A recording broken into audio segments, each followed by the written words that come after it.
Hey YouTube, let's create this effect from the Pixar movie, Luca.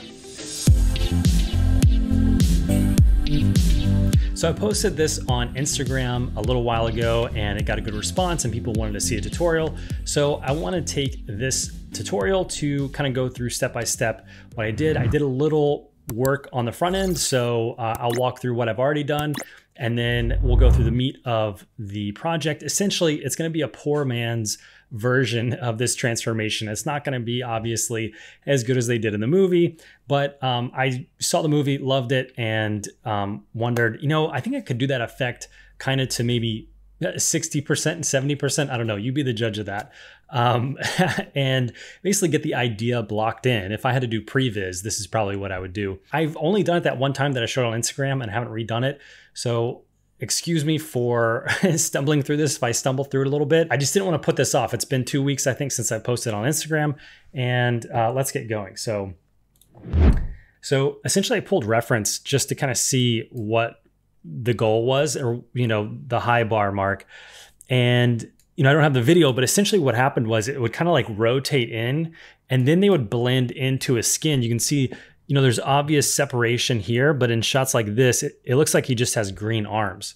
So, by the end of the transformation, it's just kind of like his arm is now the scales and it's just like a texture, but that transformation looks like different geos. So we're just going to handle the different geo coming in. We're not going to handle it like, getting baked down to the arm or anything. And so there's essentially a texture effect that leads the geometry. So this transition here is a bit, when it happens all at once, it's just kind of like a lot of motion on the skin. And so you don't really read like that there's a hard edge of geometry coming in and scaling up. And so that's kind of what we're going to go for, is that general idea.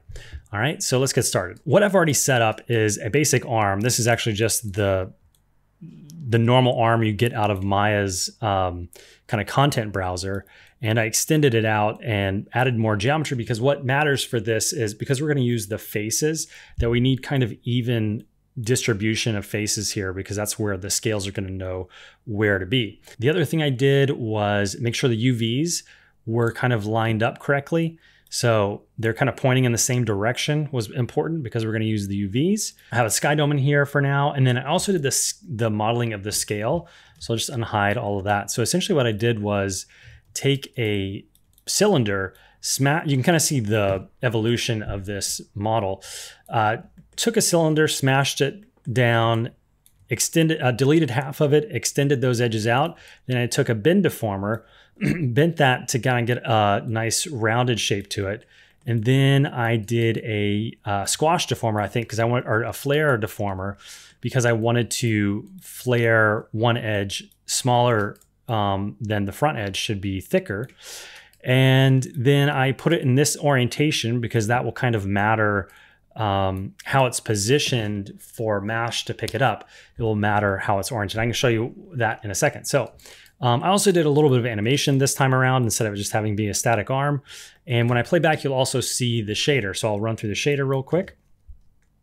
So you can see the kind of poor man's version of the scale textures that we saw here, right? It's a texture version of that. And when it's all kind of playing back, this actually doesn't look that bad. I think because it's just kind of like a bunch of motion that's a bit more noisy and helps blend that geometry popping on. So all I did was, if we open up the hypershade, was map in a ramp. And then I just animated the ramp. So, and I turned up the noise a little bit. So if I play back, you can see the position change here. It probably won't dynamically change. I'll probably have to click off and then back on or something. I don't know why that's not updating, but essentially you can animate the position of this thing. If I open up the graph editor, you can see what that looks like more visually here. So essentially there's like just a slight offset from one color to the next. So we have the skin color and then the kind of scale color. And so they're just slightly offset in time for the knot. So if I just dragged one, you'd be able to see. So this is kind of the idea, right? And if we just animated those two things kind of close together, it would approximate that kind of noisy edge coming in. And then I did animation. I just drew out a couple joints and then just animated something for this version just to kind of help sell the effect a little more. So let's get started into the actual scale part. So what we need is a mesh network. And so if you're interested in learning more about Maya and Mesh, I actually have multiple courses that use Mesh. The 3D text animation course, the advanced logo animation course. I just did a motion graphics Mobius strip animating course. All those use Mesh. So if this is too fast for you, you want to slow down and learn Mesh from scratch, I recommend one or all of those courses that you can get access to all of them as a member of Digital Creator School. So what we want to do is select the scale that we want to use and then go to, from the animation tab here, we want to go to Mesh and then create Mesh network. Now, in the end, we are going to need a mesh. So mesh comes in, it's a lot of mesh talk. I forget what MASH stands for. It's like motion, I don't know. And I'm forgetting the company. They kind of got bought out by Autodesk, or they like bought that. MASH used to be its own thing. And anyway, I forget what the acronym for that is. But you can see here, MASH, you can bring it in as a geometry type mesh or instancer. Instancer is going to run a lot quicker. So we're going to do that first, and then we can switch it to be mesh later. I don't want to do that now just because it's going to be so many scales and so much geometry, the playback will be slow.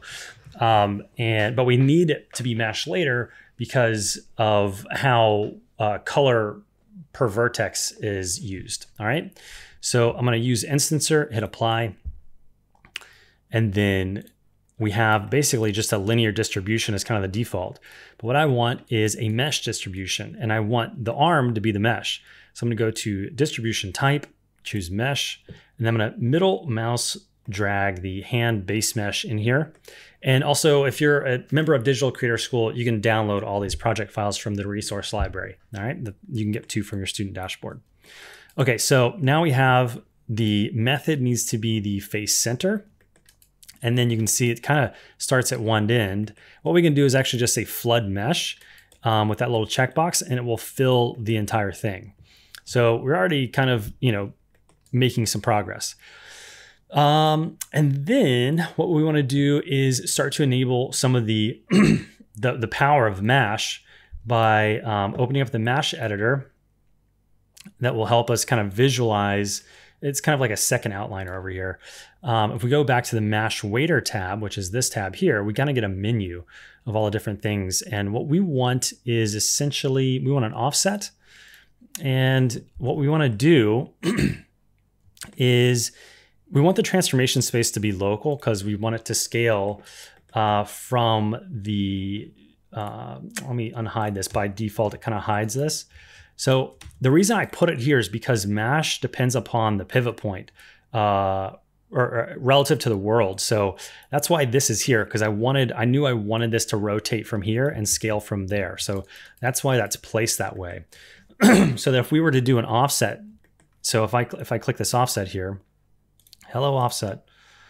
Normally, if you choose the Mesh Waiter, it should select it for you in the attribute editor, but it's Maya and it can be finicky. So I'm just going to choose what they call the Mesh Waiter, which is the actual kind of node in the outliner here.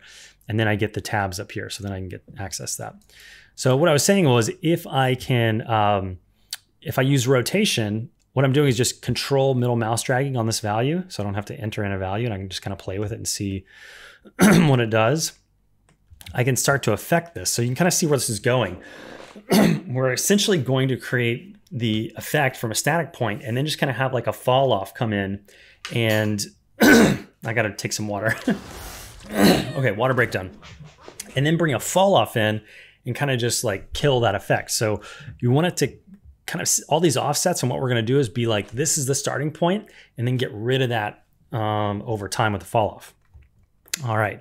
So we've got this one. And what I want to do is separate rotation from the, I think we're probably going to do scale and translation maybe. Let's just do it all in one actually. And then we can divide it up into 2 if it doesn't look as good. I think I did, I think it did it on separate offset nodes. You can layer up multiple, nodes of the same thing. Like we're using the mash offset, we could have mash offset 1, mash offset 2, and choose different attributes for each one. I am choosing plus when I should be saying minus, negative. I don't want it to scale from nothing because that looks a bit odd. And even if you did like negative, probably 0.7 might even look better. And then what we can choose is to say, to hide it even more, is to offset it in like Y. And that's why we wanted the local space, because we want it to be, as the arm starts moving, we don't want the scales to like do something funky. We want them to be kind of local to where they are and where the pivot point of the scale is on itself. All right, so right now we've got nothing because we kind of rotated it up and hidden it. And what we can do is do the fall off now. So what we can say is map a projection of basically a ramp here. So if what we want to choose is the UVs, because if we just chose direction and the arm starts moving, then the scales will be distributed oddly based on the how it's moving through that axis. So what we can do is just click the checkerboard there, hit ramp, and then we can adjust this. So you can see how as this moves, it's messing up, right? We don't want it to move through a space and be dependent on a space. We want it to be based on the UVs so it kind of stick to it. So I'm going to go back to the mash offset and choose that. I'm going to choose the UV. And then it's going to say, hey, we need a helper. So we just bring the same mesh back in as the helper. And I'm just middle mouse dragging that in. So now when I click this and go to the ramp, we can see we have this nice fall off. And I think I am going to have to separate the translate and scale from rotation, because I think rotations should stay up longer. So let's go back to the first mash offset and just kind of zero the scale and the translation off, and then we can do that separate. Let's just get the rotation working. All right, so we have, is that enough rotation, we think? That looks pretty good. And so what we want to do is over time animate these 2 knots. So what I want to do is make sure that everything's starting at the end. And I also want to kind of base this off of the texture. We could, change the texture keyframes later, but since we already have it, I'll just go based off of that timing. So that's starting to come in. And so I would think that these want to start to be finishing here. So anyway, let's just start hitting keyframes, and then we can move the keyframes later. So with that not selected, I know I have the white selected here because I can change that color. I want to set a key. So we're at 0.03. I'm on frame 35. I'm gonna hit select. Sometimes it doesn't like to show these attributes in the timeline, which is super frustrating, but you just have to work with that, and then go into the graph editor is the easy way to visualize that. And then set a keyframe here. So they both have a keyframe on frame 35, and then we can say they should end around, let's see when the texture ends. I think it has already ended for a while, but we want it to be delayed after the texture. So let's say in here somewhere. So then we want to drag this all the way down. And for the scale and stuff, I'm probably going to avoid the hands altogether because it obviously gets a bit more messy there. So I'm just going to avoid that. But I maybe want a bit of a flare here. Let's see. Now let's just get it all the way down even with the skin. Okay, so we have those two. So I'm going to set key on the black and set key on the white. And then we can test that. So we're on frame 35 to frame 36. That should kind of come in on a domino effect. And to get rid of this kind of harsh transition, we can change that in a couple of different ways. We can change that in the graph editor. So let's go to Windows, Animation, Graph Editor. And then what we could do is choose, let's see which one is which. Sorry for there's some cool people outside testing out their vehicles apparently. We could offset the curves just a little bit. so that there's a bit of a delay. And so that's a bit more of a feathered edge on the transition. And then also, you know, if we get stuff like this, and then later we're like, you know, it shouldn't stay rotated down all the way. We could change that in one of two ways. We could actually affect it through translating the original thing here. So we could accommodate that by just being like, all right, let's get rid of some of those intersections and just have it be here. Or we could just change the color. Instead of it being black, we could change it to, you know, a grayish color in the ramp that's affecting the offset. Same kind of thing. It just whatever you want to do. All right, so let's get back here. And so we essentially have kind of the first stage done of that rotating in. And we're going to make this look better and better as we go through. But we have to kind of start layering in these effects. So I'm going to go back to mesh, and I want to add another offset. And this is going to be the scale. Let's see if I can type it correctly this time. Let's say like 0.6 in each one. Oh, don't do that. So essentially it's going to scale up. And since we're not scaling from nothing, because I don't want it to start from nothing, I think that would look weird. I'm going to go back to local and middle mouse drag this down just slightly. So to make sure it's inside, and go back here because now we're dealing with it rotated. So we need to move it even further down. That's why we want to make sure the timeline is back to where it actually matters. And so you can see why we're probably going to try to avoid this. And maybe it might be why we scale this down further, just for time's sake. But if I was to mess with this more, that's one thing I'd want to fix. And maybe we don't fix it all the way here because we're depending on, well, because we scaled it, we don't have to translate it so far. So maybe we can just deal with that. I think I could probably do another helper. I could do a visibility mash thing. So you could say, you know, based on the UVs and do another ramp based on the visibility. So maybe we can do that later if we have time. I know this is going to be a longer tutorial, so I'm trying to move as quickly as possible. So now we have that set up. We want to kind of go, we were doing 35, right, to 60 something. So let's start this sooner. We want these to start to kind of grow out before they rotate down. So let me close the mesh outliner because sometimes it has a hard time updating. So now you can see that new mesh 1 is back there, which it wasn't there a second ago. So let me make sure I'm on the mesh offset 1, which is the one we just did, and change this to UV again, put in another ramp, and then we are off to the races. I got to put the helper in. So let me jump back and put the helper in, which is the mesh of the arm, middle mouse dragging, letting go, and then going to the ramp here. And then you can see we can kind of scale this up, right? Same idea. And based on the timings of these two things, it's going to be kind of a cool effect. Cool, cool, cool. All right, so let's start back here. I can bring that one up. All right, so from 32, let's frame 32 that is. Set a keyframe, and then on white, I'm going to set a key. I'm going to move forward. It'd be very helpful if I knew what frame the other one was on. So let me jump back to that one, open up the graph editor, and then let me just show you how I'm finding it.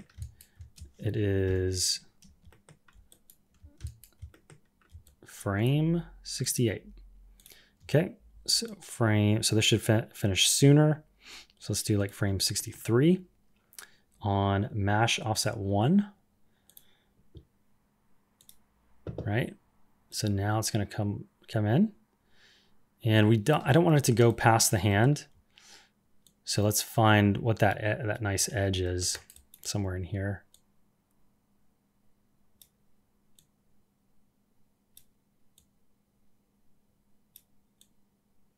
So we can just kind of noodle this, and then let's just go ahead and set keys, and then we can mess with the values and stuff in the graph editor, so we can just get it in. So now, check this out.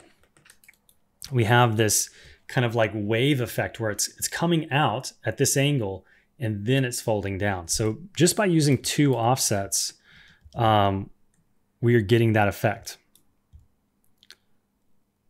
Let's see the timing. It's a little, I think it's a little late behind the texture. So we could either move the texture. I said let's move the texture just because the animation of the arm is starting. And I kind of want this to be slower too. I think it's maybe happening a little fast, but I don't want to noodle this for the sake of the tutorial. Let's just move forward. But essentially there's a, you know, obviously this could be improved and blah, blah, blah. But that's generally the idea already working. And there's a couple things we can do to sweeten this up. So let me show you that.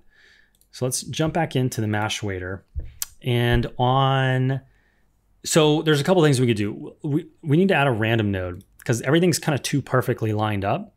So let's jump in here. Where's the random? Right here, add random. We don't want, anytime you add a mesh wader, there's default values and they're usually not what you want. So you can just zero everything out and then just make some slight adjustments in the random rotations. So it just breaks this up. Let me turn off the joint visibility there. I don't want to select joints, so I'll turn that off. It just breaks it up. So let me turn that on and off. Let me turn that on and off because it doesn't update. So if I do this, you can see, you know, this just adds just a little kind of nice natural randomness to it. The other thing we could do is go into the offsets and add randomness to that. So there's a couple of ways we could add randomness. We could add randomness through the ramp, like, you know, we did the color here. That's noise rather. And so we could do that in the ramp of the fall off. Or what I think might be better is there's a random strength value right here in these nodes. So let me jump to the offsets. So an offset for the rotation, the first one we did, I can add a random strength value and I could also animate that. So you can kind of see they're coming in at different angles. So I could do something like that. So maybe have them be set key here and then kind of over time get rid of that and just bring that up to 1. Okay. And the other thing I can do is do that for this other offset. So I'm going to go back into random strength and let's see what it does here. So that might not be ideal with what we want. Strength map. Yeah, because I think when I did this, I actually made the fall off in the other direction, and that's why the random strength worked. This isn't working the way I did last time because of that. So I think I did it in reverse. But anyway, that's the idea. So we could, you know, of course we could also put a ramp in another random node. If we wanted to really add randomness, we could just add another random node and have it be a bit more crazy. Where's random 1 right there?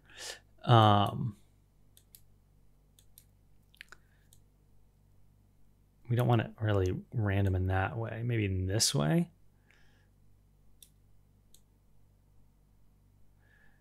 So it's just a bit more chaotic when it's coming on. And then we could pipe in that we'd have to make our own ramp here. So we could just do that super quick. Boom. Mesh 1 random. UV. We want the helper. See how this is kind of just like layering the same things we've already done? And then we can say add another ramp and we can just kind of time it based off of what we already got. Let's see where we are. I may need to switch these around. No, is it this way? Yeah, okay. Yeah, we had it right. Okay, so we're here, there. Let's get a little bit more just so...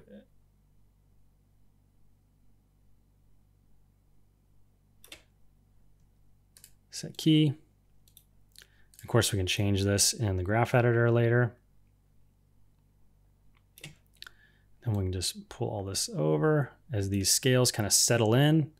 It's kind of a nice way to make this feel a bit more organic. Obviously, this is an organic guy. This is not like a machine or something, so it should have a bit of variability like that in there.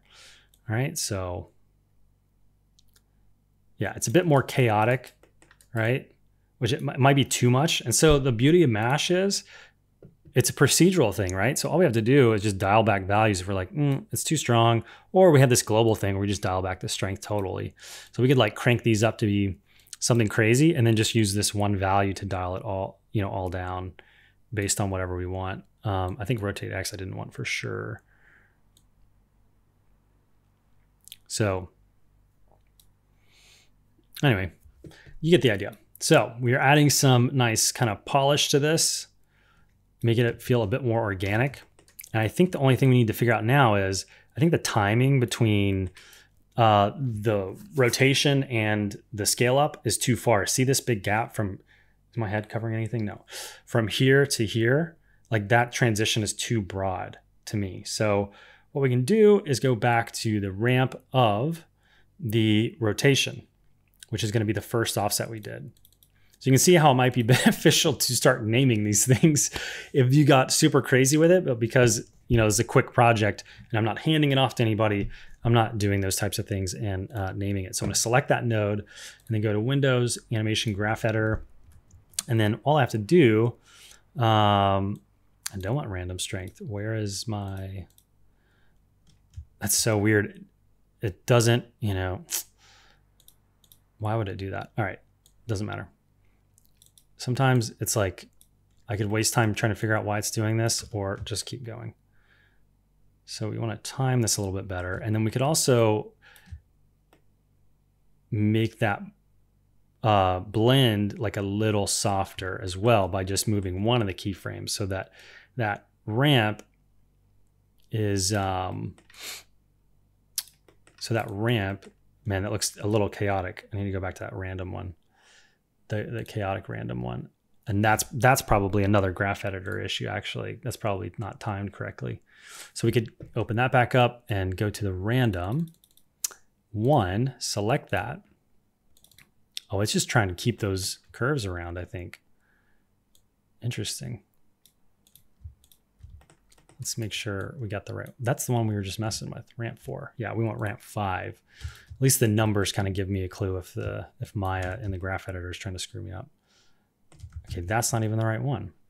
I'm on random strength. Man, sometimes this does not play nice. Oh, I'm selecting the wrong thing. I need to be in the ramp. Hello. Okay, graph editor. Here we go. Now we're cooking. So yeah, this needs to start settling sooner, and we could add more of a fade off so we can offset. It's going to be the black one. Which one is it? Is it the top one? To have this kind of fade a bit more. Yeah. Okay. And then let's just have it settle.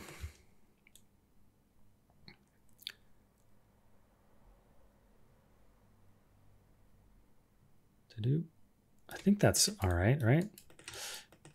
And I think it's just a matter of maybe extending the transform. If we want to get it closer to the wrist, let's see where this kind of ends up. It might be a little, we're cutting it short.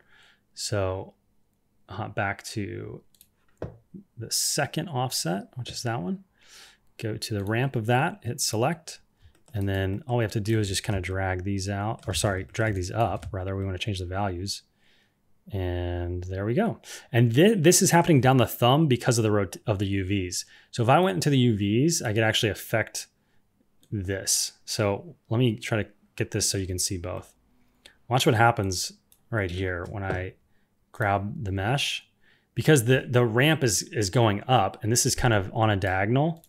So if where's my manipulator? I'm hitting minus to get that into view. See, now I can make that more in line up and down with the direction the ramp is actually moving, right? So that's also, why UVs are important here. And then let's jump back to, we were in that offset of this ramp. Get rid of that window, select, And then, yeah, we can just dial that in and not have it go down the thumb. Right. And then the other thing we could do is we could use a visibility. Same idea. I'm not going to, because this is getting so long anyways. We're already at 30 something minutes. But essentially what you would do, same idea, but you would use visibility. If I wanted to make this a lot cleaner, there's so many here, it's hard to see them sometimes. Visibility right here. I would add one of these and do the same thing with the ramp, and then that would just get rid of them altogether. All right. So we basically have the effect, and now we need to make it nice and pretty with color. Something is super goofy here. I think it's one of the random ones. Sorry. This is bugging me, and I'm going to fix this. So one thing I want to do is maybe rotate this up a little bit. Nope. Why is that? I think it's the rain. I think it's the, you know, the way to debug this stuff with Mesh is you can just go in here and turn them off, right? Yeah, it's not that one. Is it this one? Yeah. So that one's a bit too random, I think. Let's see. I mean, there's a bunch of different ways. I don't want to noodle this to death, but you get the idea. Sorry, I'm like, when I see this, what I don't like is it's happening all in one row. And I'd like it to be, anyways, I'm trying to progress, not perfection. Perfection is the enemy of progress and just getting stuff done. Okay.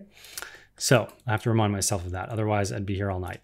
Okay. So what we want to do now is add the color to it. So to do that, we need it to be converted into a mesh. So I want to select the instancer, and I also want to save this. Increment and save. Yeah, overwrite. I was doing another one. So yeah, before I do anything big like that, I want to save, especially with working with Mesh. It can be kind of finicky.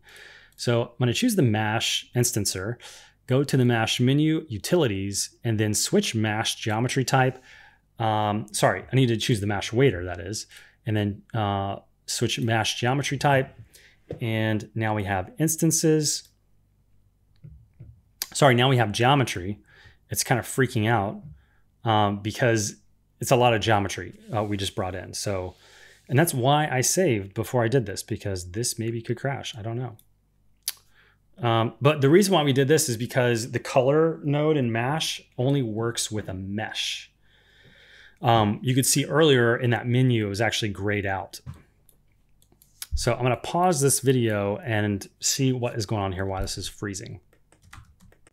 And we're back. And so what the deal is Maya 2020.4 did not like that. And now I'm in Maya 2022. And I think it's, despite it spazzing out up here, I think it's, I don't know why it's spazzing out. I think it's gonna like this. Okay, let's see what happens. I don't know why that is spazzing. Switch geometry type and we're good. Okay, and the spazzing stopped. So now what we wanna do is get the color onto this, because that's the whole point behind the repro mesh.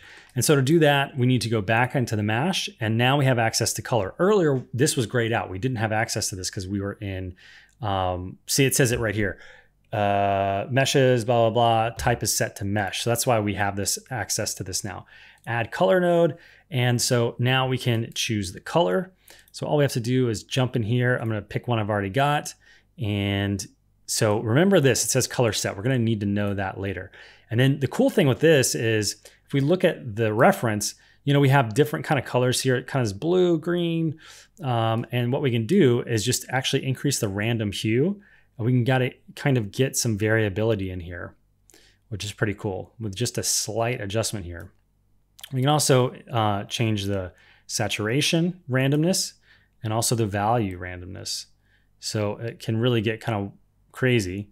And the next thing we need to do to actually get this to render, we'll have to do something special. So let me show you right here. If I hit play, this actually does not render. All right, so there's a step we still have to do. So let me close this and explain that.